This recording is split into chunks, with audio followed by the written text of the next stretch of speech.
Thank you so much, everybody.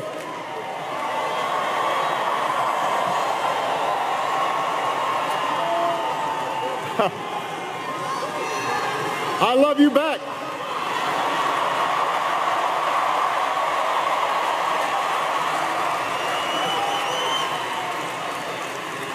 Hello, America. Hello, Democrats.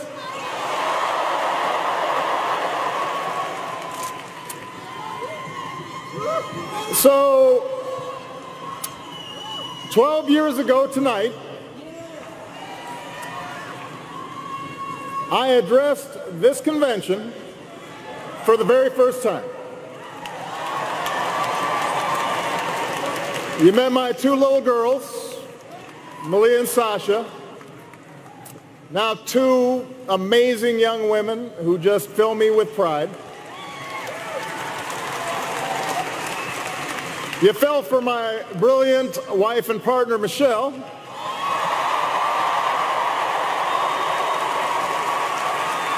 who has made me a better father and a better man, who's gone on to inspire our nation as First Lady, and who somehow hasn't aged a day.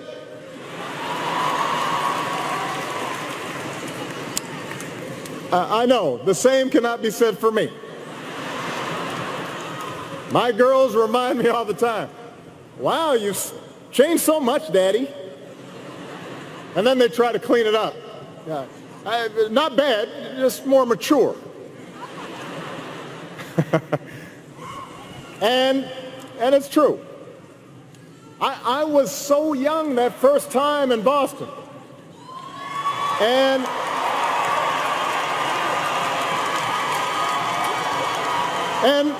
look, I'll admit it, maybe I was a little nervous addressing such a big crowd. But I was filled with faith. Faith in America. The generous, big-hearted, hopeful country that made my story, that made all of our stories possible. Now, lots happened over the years. And while this nation has been tested by war, and it's been tested by recession, and all manner of challenges, I stand before you again tonight, after almost 2 terms as your president, to tell you I am more optimistic about the future of America than ever before.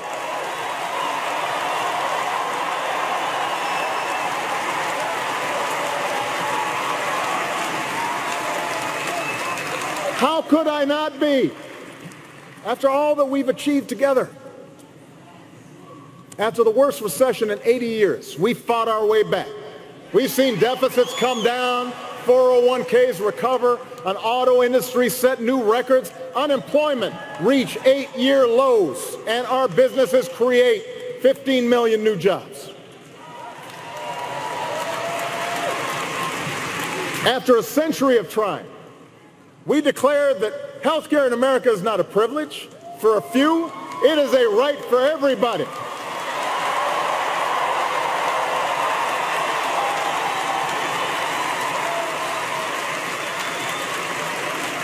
After decades of talk, we finally began to wean ourselves off foreign oil.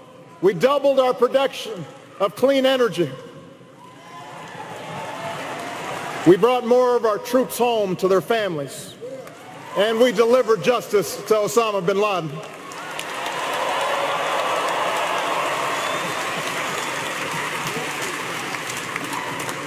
Through diplomacy, we shut down Iran's nuclear weapons program. We opened up a new chapter with the people of Cuba, brought nearly 200 nations together around a climate agreement that could save this planet for our children.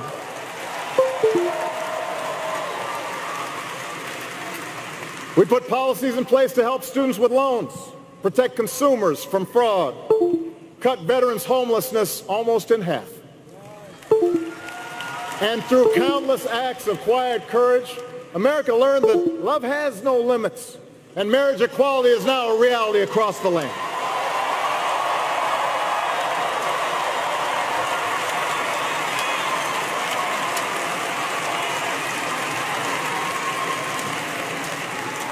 By so many measures, our country is stronger and more prosperous than it was when we started. And through every victory and every setback, I've insisted that change is never easy and never quick, that we wouldn't meet all of our challenges in one term or one presidency or even in one lifetime. So tonight I'm here to tell you that, yes, we've still got more work to do. More work to do for every American still in need of a good job or a raise, paid leave or a decent retirement, for every child who needs a sturdier ladder out of poverty or world-class education, for everyone who has not yet felt the progress of these past 7.5 years. We need to keep making our streets safer and our criminal justice system fair, our homeland more secure, our world more peaceful and sustainable for the next generation. We're not done perfecting our union or living up to our founding creed, that all of us are created equal. All of us are free in the eyes of God.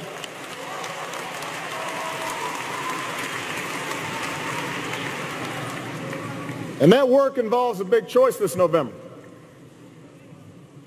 I think it's fair to say this is not your typical election.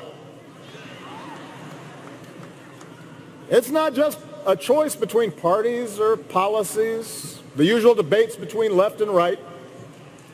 This is a more fundamental choice about who we are as a people and whether we stay true to this great American experiment in self-government.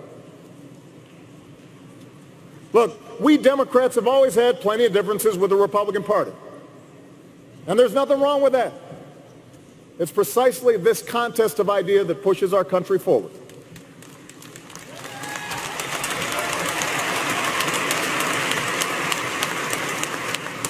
But what we heard in Cleveland last week wasn't particularly Republican. And it sure wasn't conservative. What we heard was a deeply pessimistic vision of a country where we turn against each other and turn away from the rest of the world. There were no serious solutions to pressing problems, just the fanning of resentment and blame and anger and hate. And that is not the America I know. The America I know is full of courage and optimism and ingenuity. The America I know is decent and generous. Sure, we have real anxieties about paying the bills and protecting our kids, caring for a sick parent. We get frustrated with political gridlock and worry about racial divisions.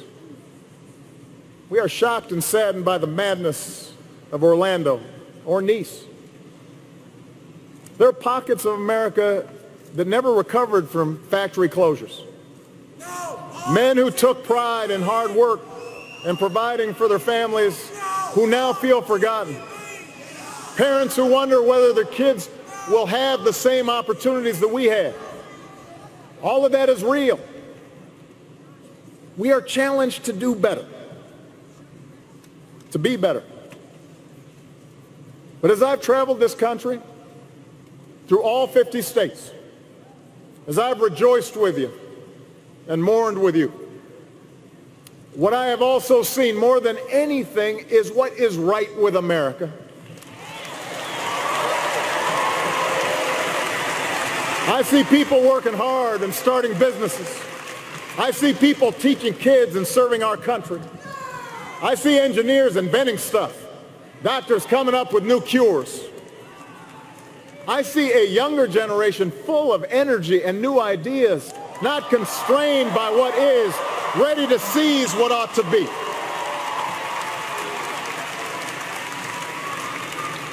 And most of all, I see Americans of every party, every background, every faith, who believe that we are stronger together. Black, white, Latino, Asian, Native American, young, old, gay, straight, men, women, folks with disabilities, all pledging allegiance under the same proud flag to this big, bold country that we love. That's what I see. That's the America I know. And there is only one candidate in this race who believes in that future, has devoted her life to that future, a mother and a grandmother who would do anything to help our children thrive. A leader with real plans to break down barriers and blast through glass ceilings and widen the circle of opportunity to every single American, the next president of the United States, Hillary Clinton.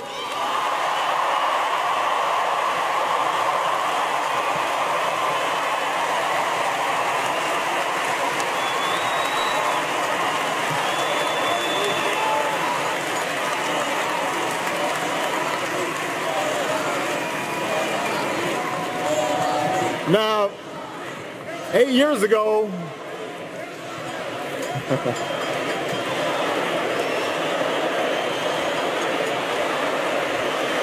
that's right. Let me tell you, 8 years ago, you may remember Hillary and I were rivals for the Democratic nomination. We battled for a year and a half. Let me tell you, it was tough because Hillary was tough. I was worn out. She was doing everything I was doing, but just like Ginger Rogers, it was backwards in heels.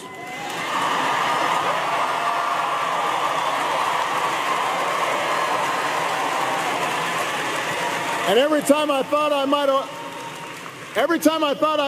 have the race won, Hillary just came back stronger. But after it was all over, I asked Hillary to join my team. And she was a little surprised. Some of my staff was surprised.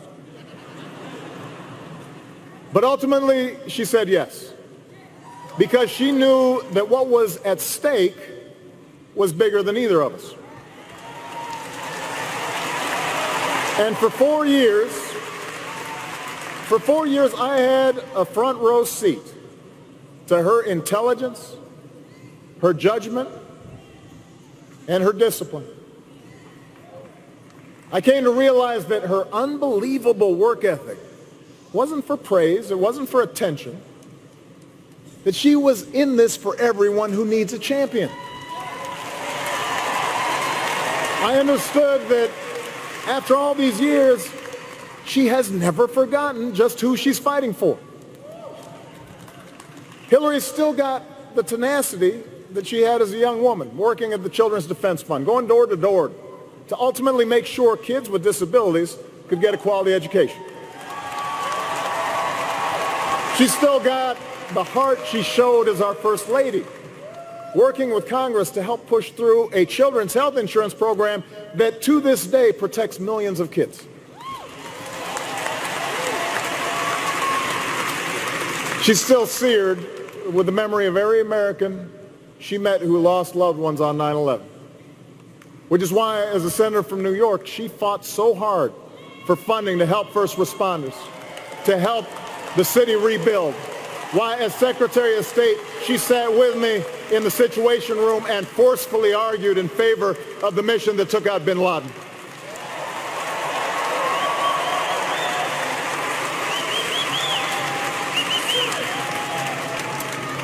You know, nothing truly prepares you for the demands of the Oval Office.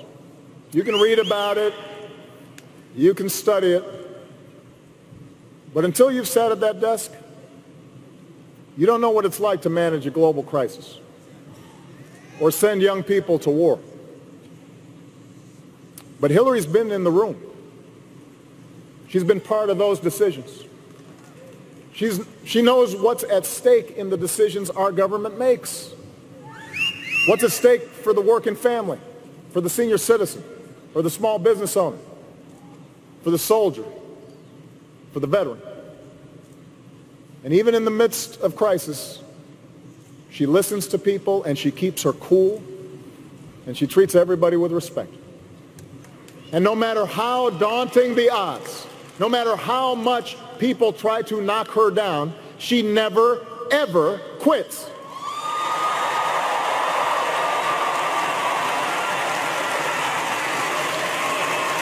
That is the Hillary I know. That's the Hillary I've come to admire.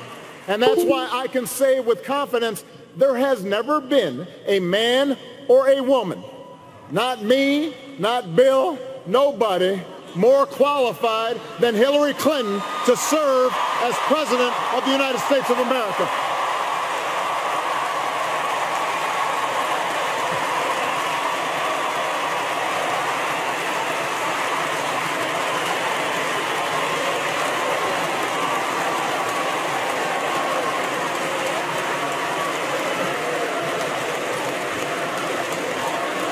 I hope you don't mind, Bill, but I was just telling the truth, man. And by the way, in case you're wondering about her judgment, take a look at her choice of running mate. Tim Kaine is as good a man, as humble and as committed a public servant as anybody that I know. I know his family. I love Ann. I love their kids. He will be a great vice president. He will make Hillary a better president, just like my dear friend and brother Joe Biden has made me a better president.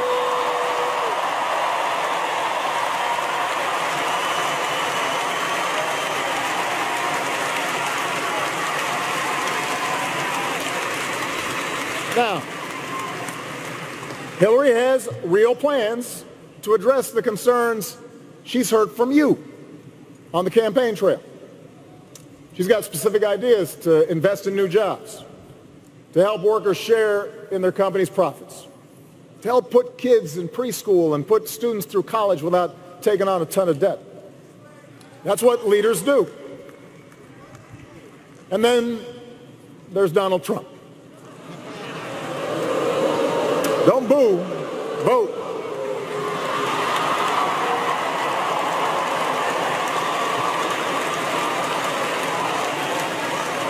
Yeah,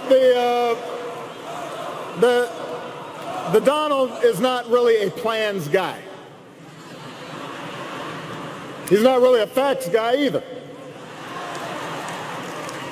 He calls himself a business guy, which is true, but I have to say I know plenty of businessmen and women who've achieved remarkable success without leaving a trail of lawsuits and unpaid workers and people feeling like they got cheated.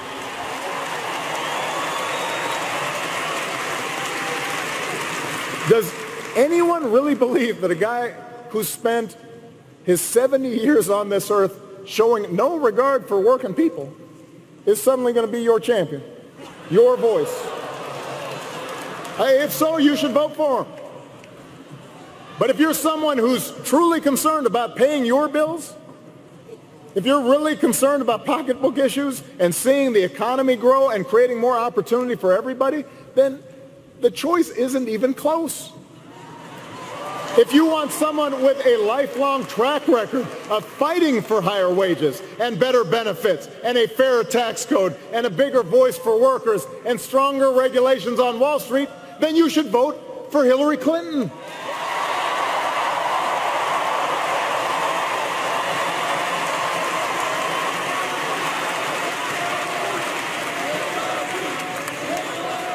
And if you're rightly concerned about who's going to keep you and your family safe in a dangerous world, well, the choice is even clearer. Hillary Clinton is respected around the world, not just by leaders, but by the people they serve. I have to say this. People outside of the United States do not understand what's going on in this election. They really don't. Because they know Hillary. They've seen her work. She's worked closely with our intelligence teams, our diplomats, our military. She has the judgment and the experience and the temperament to meet the threat from terrorism. It's not new to her. Our troops have pounded ISIL without mercy, taking out their leaders, taking back territory. And I know Hillary won't relent until ISIL is destroyed. She will finish the job. And she will do it without resorting to torture or banning entire religions from entering our country. She is fit and she is ready to be the next commander-in-chief.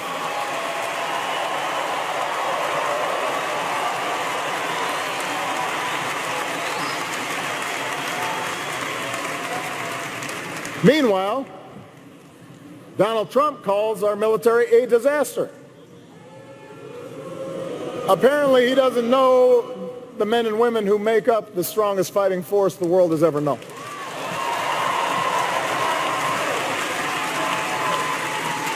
He suggests America is weak. He must not hear the billions of men and women and children from the Baltics to Burma who still look to America to be the light of freedom and dignity and human rights. He cozies up to Putin, praises Saddam Hussein, tells our NATO allies that stood by our side after 9/11 that they have to pay up if they want our protection. Well, America's promises do not come with a price tag. We meet our commitments. We bear our burdens. That's one of the reasons why almost every country on earth sees America as stronger and more respected today than they did 8 years ago when I took office.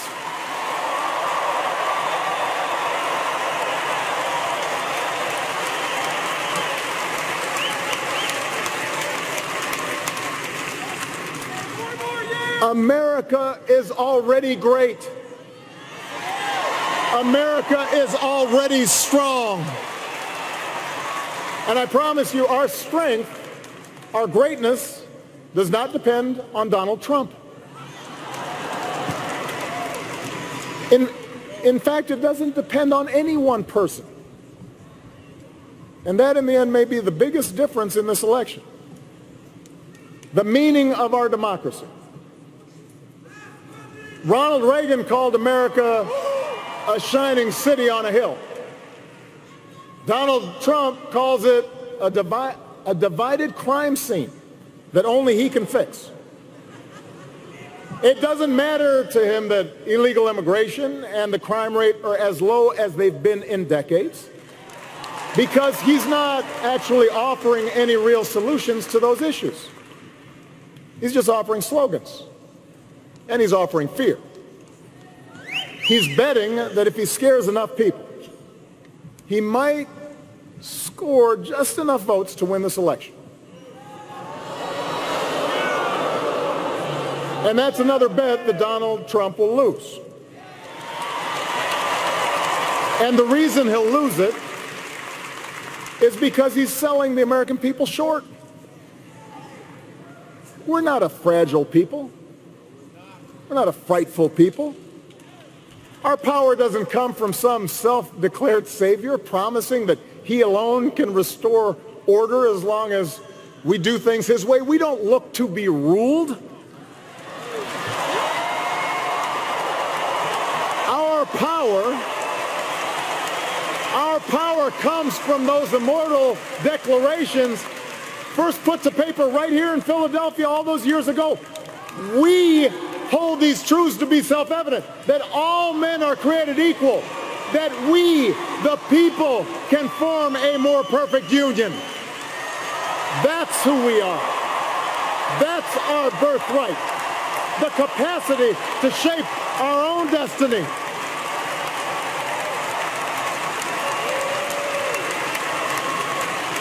That's what drove patriots to choose revolution over tyranny, and our GIs to liberate a continent. It's what gave women the courage to reach for the ballot, and marchers to cross a bridge in Selma, and workers to organize and fight for collective bargaining and better wages.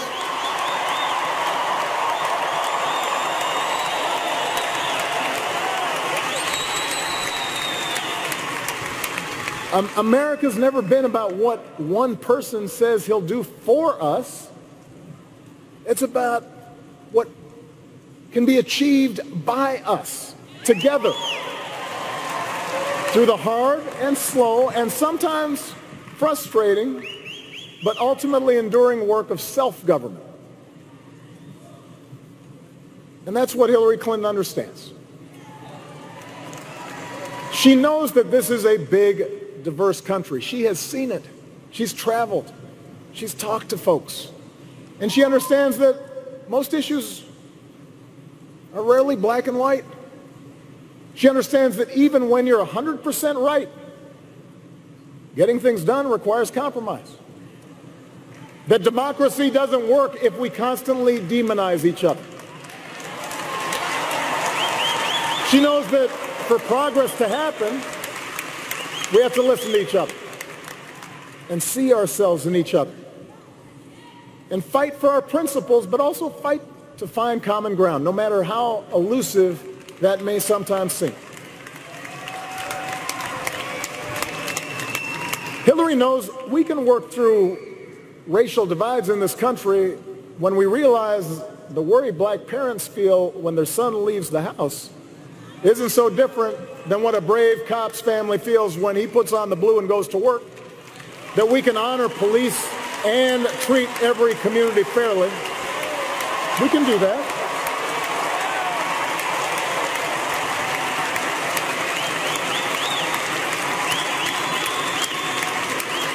And she knows that acknowledging problems that have festered for decades isn't making race relations worse. It's creating the possibility for people of goodwill to join and make things better.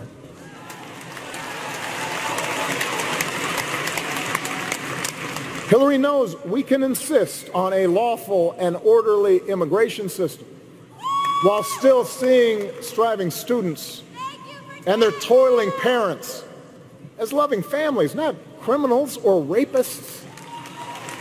Families that came here for the same reason our forebears came, to work and to study and to make a better life in a place where we can talk and worship and love as we please. She knows their dream is quintessentially American, and the American dream is something no wall will ever contain.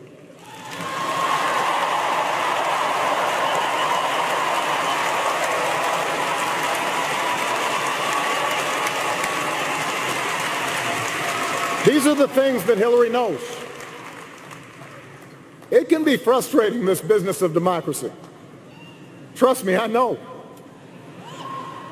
Hillary knows too.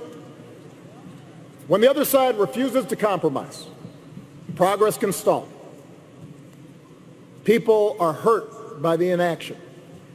Supporters can grow impatient and worry that you're not trying hard enough, that you've maybe sold out. But I promise you, when we keep at it, when we change enough minds, when we deliver enough votes, then progress does happen. And if you doubt that, just ask the 20 million more people who have health care today. Just ask the Marine who proudly serves his country without hiding the husband that he loves.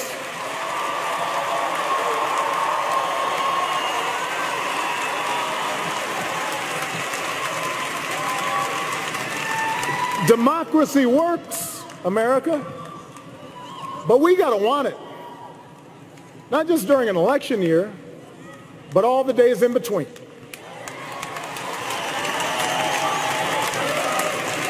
So if you agree that there's too much inequality in our economy and too much money in our politics, we all need to be as vocal and as organized and as persistent as Bernie Sanders supporters have been during this election.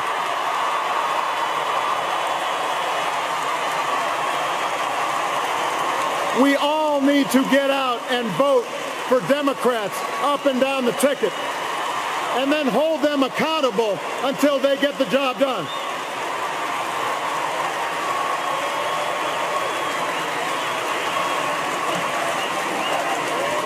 That's right, feel the burn. If you want more justice in the justice system, then we've all got to vote not just for a president, but for mayors and sheriffs and state's attorneys and state legislatures. That's where the criminal law is made. And we've got to work with police and protesters until laws and practices are changed. That's how democracy works. If you want to fight climate change, we've got to engage not only young people on college campuses, we've got to reach out to the coal miner who's worried about taking care of his family, the single mom worried about gas prices.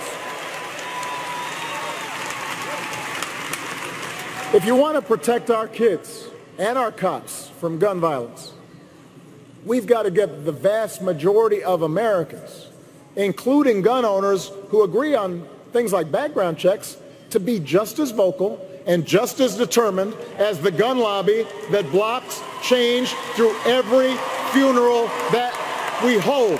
That is how change happens.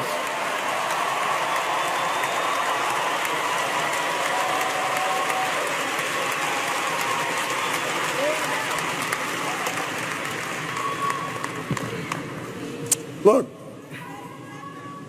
Hillary's got her share of critics. She has been caricatured by the right and by some on the left. She has been accused of everything you can imagine and some things that you cannot. But she knows that's what happens when you're under a microscope for 40 years.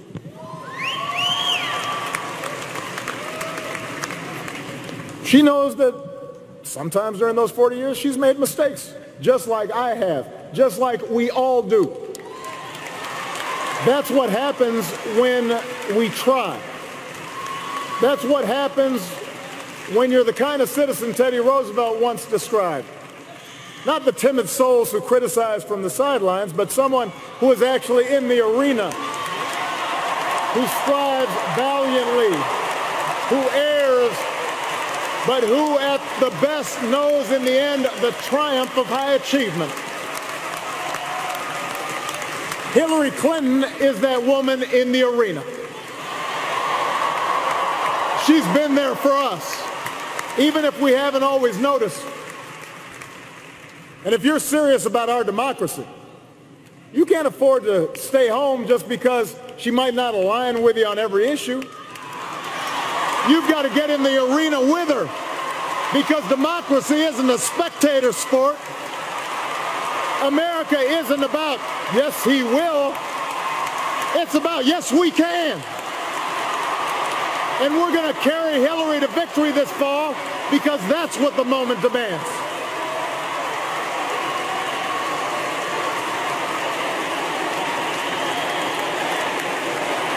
Yes, we can. Not yes, she can, not yes, I can. Yes, we can.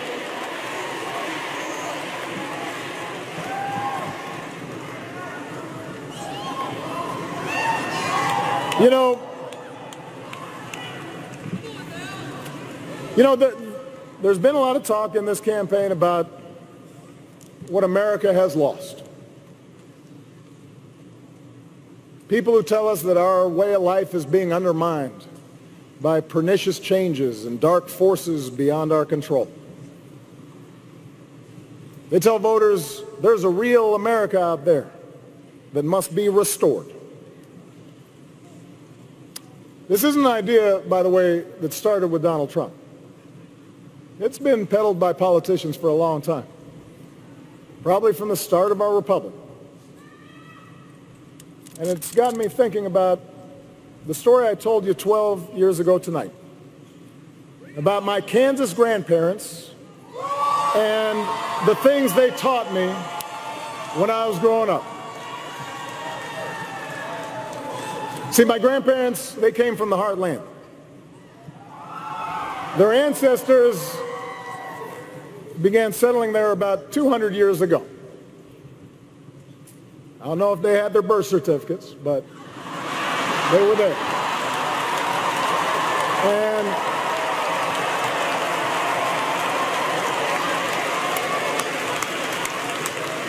They were Scotch-Irish mostly. Farmers, teachers, ranch hands, pharmacists, oil rig workers. Hardy, small-town folk. Some were Democrats, but a lot of them, maybe even most of them, were Republicans. Party of Lincoln. And my grandparents explained that folks in these parts, they didn't like show-offs. They didn't admire braggarts or bullies.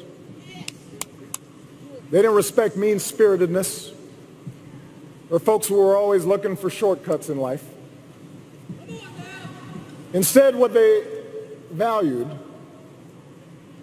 were traits like honesty and hard work, kindness, courtesy, humility, responsibility, helping each other out. That's what they believed in. True things. Things that last. The things we try to teach our kids. And what my grandparents understood was that these values weren't limited to Kansas. They weren't limited to small towns. These values could travel to Hawaii. They could travel even to the other side of the world, where my mother would end up working to help poor women get a better life, trying to apply those values. My grandparents knew these values weren't reserved for one race. They could be passed down to a half Kenyan grandson or a half Asian granddaughter. In fact, they were the same values Michelle's parents, the descendants of slaves, taught their own kids living in a bungalow on the south side of Chicago. They knew these values were exactly what drew immigrants here. And they believed that the children of those immigrants were just as American as their own. Whether they wore a cowboy hat or a yarmulke, a baseball cap or a hijab.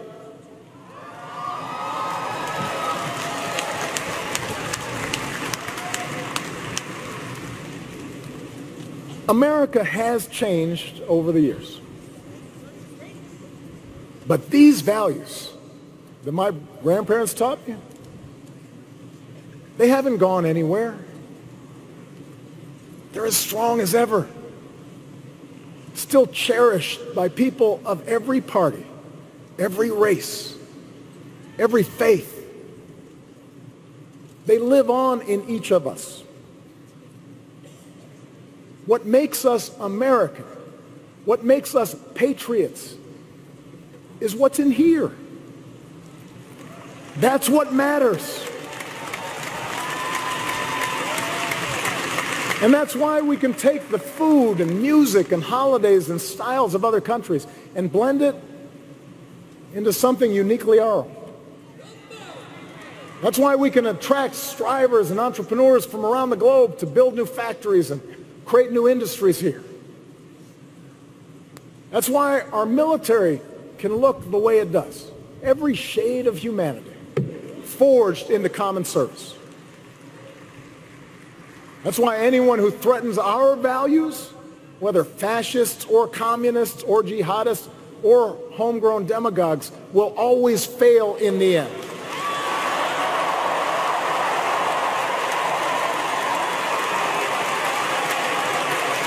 That is America. That is America. Those bonds of affection, that common creed. We don't fear the future. We shape it.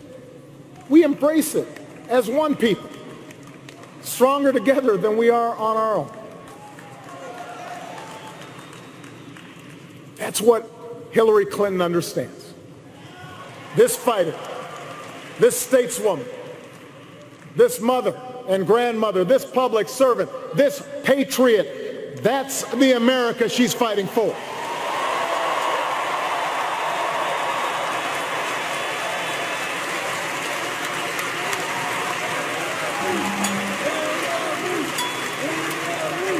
And that is why I have confidence, as I leave this stage tonight, that the Democratic Party is in good hands. My time in this office, it hasn't fixed everything. As much as we've done, there's still so much I want to do. But for all the tough lessons I've had to learn, for all the places where I've fallen short, I've told Hillary, and I'll tell you what's picked me back up every single time. It's been you, the American people. It's the letter I keep on my wall from a survivor in Ohio who twice almost lost everything to cancer, but urged me to keep fighting for health care reform, even when the battle seemed lost. Do not quit. It's the painting I keep in my private office, a big-eyed green owl with blue wings, made by a 7-year-old girl who was taken from us in Newtown, given to me by her parents so I wouldn't forget. A reminder of all the parents who have turned their grief into action. It's the small business owner in Colorado who cut most of his own salary so he wouldn't have to lay off any of his workers in the recession, because he said that wouldn't have been in the spirit of America. It's the conservative in Texas who said he disagreed with me on everything, but he appreciated that, like him, I try to be a good dad. It's the courage of the young soldier from Arizona who nearly died on the battlefield in Afghanistan, but who has learned to speak again and walk again. And earlier this year stepped through the door of the Oval Office on his own power to salute and shake my hand. It is every American who believed we could change this country for the better. So many of you who'd never been involved in politics, who picked up phones and hit the streets and used the internet in amazing new ways that I didn't really understand but made change happen. You are the best organizers on the planet, and I am so proud of all the change that you made possible.